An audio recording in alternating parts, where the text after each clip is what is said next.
Welcome to my channel. ನಾನು ನಿಮ್ಮ ಗಂಗಾ ರಾಜೇಶ್. ಇವತ್ತು ನಾನು ಈವ್ನಿಂಗ್ ಸ್ನಾಕ್ಸ್ ನ ಮಾಡಿ ತೋರಿಸ್ತಾ ಇದ್ದೀನಿ. ಮಕ್ಕಳಿಗೆ ತುಂಬಾ ಇಷ್ಟ ಆಗುತ್ತೆ. ಇಲ್ಲಿ 2 ಕಪ್ ಮೈದಾ ಹಿಟ್ಟು ತಗೊಂಡಿದ್ದೀನಿ, ಸಕ್ಕರೆ ತಗೊಂಡಿದ್ದೀನಿ, ಹಾಲು ತಗೊಂಡಿದ್ದೀನಿ, ಅದಾದ್ಮೇಲೆ ತುಪ್ಪ, ಕರಿಯೋದಕ್ಕೆ ಎಣ್ಣೆ ತಗೊಂಡಿನಿ. ಈ ತರ ಮಾಡಿಕೊಟ್ಟರೆ ಮಕ್ಕಳಿಗೆ ತುಂಬಾ ಇಷ್ಟ ಆಗುತ್ತೆ. ಇವಾಗ ನಾನು ಮಿಕ್ಸಿ ಜಾರ್ ತಗೊಂಡಿದ್ದೀನಿ. ಮಿಕ್ಸಿ ಜಾರ್ಗೆ 1 ಕಪ್ ಅಥವಾ 3/4 ಕಪ್ ಸಕ್ಕರೆ, ನಿಮಗೆ ಸಿಹಿ ಜಾಸ್ತಿ ಬೇಕು ಅಂದ್ರೆ 1 ಕಪ್ ಸಕ್ಕರೆ ಸಾಕು.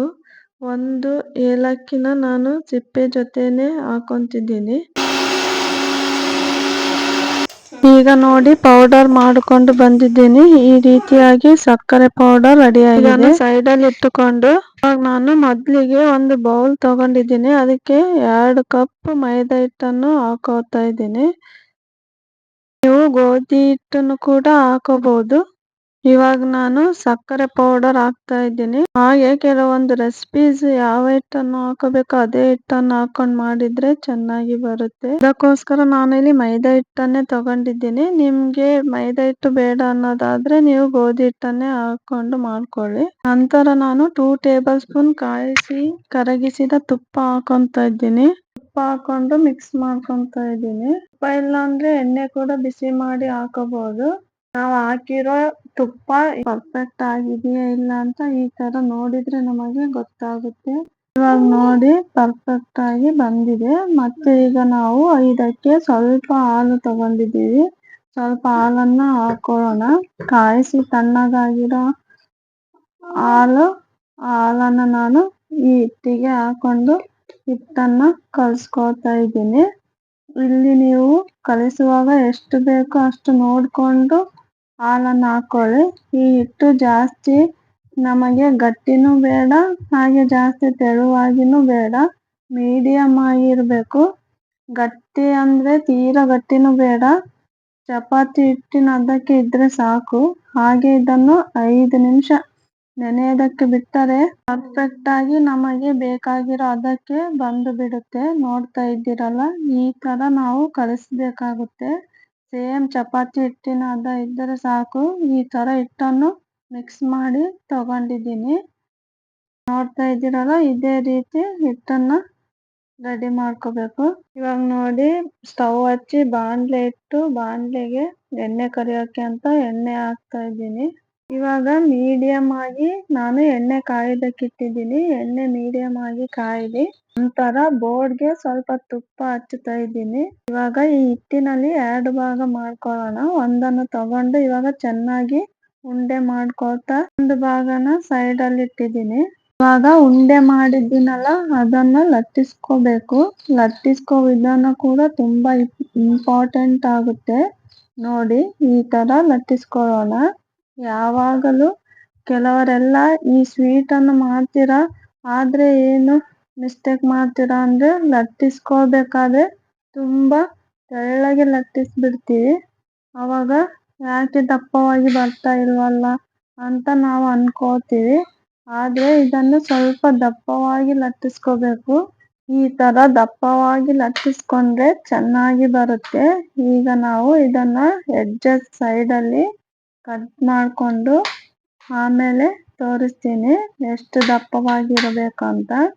ಸೈಡ್ ಅಲ್ಲಿ ಎಡ್ಜಸ್ ಅನ್ನು ತೆಗೆದು ಬಿಡೋಣ. ಇವಾಗ ನೋಡಿ ಎಷ್ಟು ದಪ್ಪ ಇದೆ. ಇಷ್ಟು ದಪ್ಪ ಇರಬೇಕು, ಜಾಸ್ತಿ ದಪ್ಪನೂ ಬೇಡ, ಇಷ್ಟಿದ್ರೆ ಸಾಕು. ಜಾಸ್ತಿ ದಪ್ಪ ಆದ್ರೆ ಎಣ್ಣೆಯಲ್ಲಿ ನೀಟಾಗಿ ಬೇಯಲ್ಲ, ಅವಾಗ ಒಳಗಡೆ ಹಿಟ್ಟಿರುತ್ತೆ, ಅಷ್ಟು ಚೆನ್ನಾಗಿರಲ್ಲ. ಅದಕ್ಕೋಸ್ಕರ ಈ ರೀತಿಯಾಗಿ ಸಣ್ಣದಾಗಿ ನಾವು ಕಟ್ ಮಾಡ್ಕೊಳ್ಳೋಣ.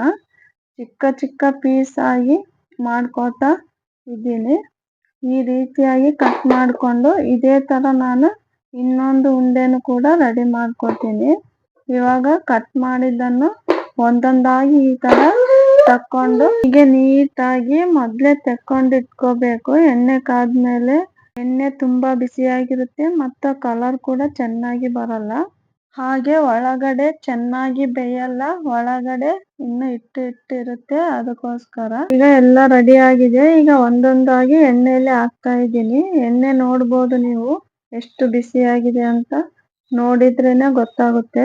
ತುಂಬಾ ಏನು ಬಿಸಿ ಆಗಿಲ್ಲ, ಜಸ್ಟ್ ಸಣ್ಣದಾಗಿ ಬಬಲ್ಸ್ ಬರ್ತಾ ಇದೆ. ಹೀಗೆ ಇರಬೇಕು ಎಣ್ಣೆ.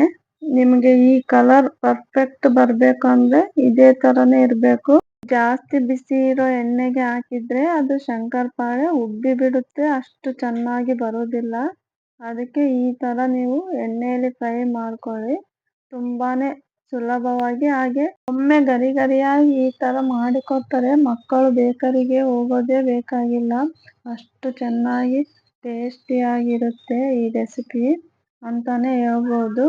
ನೀವೇನಾದ್ರೂ ಫಸ್ಟ್ ಟೈಮ್ ನನ್ನ ಚಾನಲ್ನ ನೋಡ್ತಾ ಇದ್ರೆ ಪ್ಲೀಸ್ ಚಾನಲ್ ಸಬ್ಸ್ಕ್ರೈಬ್ ಮಾಡ್ಕೊಳ್ಳಿ, ಇಷ್ಟ ಆದರೆ ಲೈಕ್ ಮಾಡಿ, ಈ ರೆಸಿಪಿನ ಶೇರ್ ಮಾಡಿ. ಹಾಗೆ ಯಾವುದೇ ರೆಸಿಪೀಸ್ ಮಾಡಬೇಕಾದ್ರೂ 1 ಕಪ್ ಅಳೆತನ ತಗೊಳ್ಳಿ.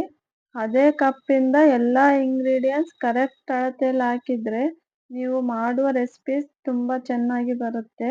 ಇವಾಗ ನೋಡಿ ಕಲರ್ ಚೇಂಜ್ ಆಗಿದೆ. ಈ ಎರಡೂ ಕಡೆನೂ ಗೋಲ್ಡನ್ ಫ್ರೈ ಬರುವಂತೆ ಫ್ರೈ ಮಾಡ್ಕೊತಾ ಇದ್ದೀನಿ. ನೋಡಿ ಆಗಿದೆ ಇದು. ಇನ್ನೂ ಸ್ವಲ್ಪ ಕಲರ್ ಚೇಂಜ್ ಆಗಬೇಕು.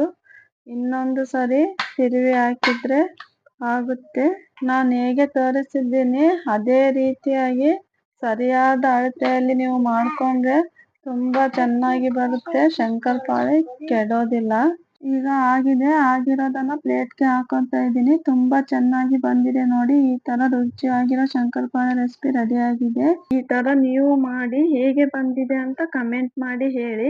ನೀವು ಟ್ರೈ ಮಾಡಿ ನೋಡ್ತೀರಾ ಅಂತ ನಾನು ತಿಳ್ಕೊಂತೀನಿ. ಇವತ್ತಿನ ರೆಸಿಪಿ ಸ್ವಲ್ಪನಾದ್ರೂ ಇಷ್ಟ ಆದ್ರೆ ಚಾನೆಲ್ನ ಸಬ್ಸ್ಕ್ರೈಬ್ ಮಾಡೋದನ್ನ ಮರಿಬೇಡಿ. ಹಾಗೆ ಲೈಕ್ ಮತ್ತೆ ಎಲ್ಲರಿಗೂ ಶೇರ್ ಮಾಡಿ. ಇವತ್ತಿನ ವಿಡಿಯೋ ಎಂಡ್ ಮಾಡ್ತಾ ಇದ್ದೀನಿ.